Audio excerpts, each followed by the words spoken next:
Welcome to the final day of our 2022 convention. Thank you for being here. Thanks for sticking with us. Welcome to the business session.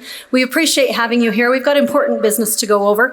If your city or town has not had an opportunity to sign in out there and to get the little cards you need to hold up to vote today, please make sure that you do. We want to make sure that you're credentialed so that your community is represented in the votes that we take. We're going to start this morning with a video from the Lieutenant Governor on Domestic Violence Awareness Month. So if you'll please turn your attention Lieutenant Governor to the video. Anderson. Today marks the first day of Domestic Violence Awareness Month. Today also marks 45 days since my sweet cousin Mandy was cut down by her ex-husband in a senseless act of violence. So this year, Domestic Violence Awareness Month is personal to me, as I know it is for far too many others. In fact, 86% of domestic violence victims are women of all ages and backgrounds. Losing Mandy the way we did has shocked and devastated my family, and it has made me feel an even stronger sense of urgency to identify ways to help prevent this from happening to others. Governor Cox and I are partnering with leaders across Utah to identify the holes and fill the gaps in our response to domestic abuse.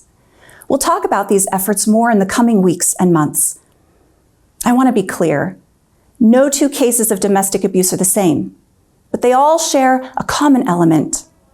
Domestic abuse occurs when one person seeks to take away the other's agency. Whether it's physical abuse, financial abuse, sexual abuse, emotional abuse, psychological abuse, or stalking, abusers want total control.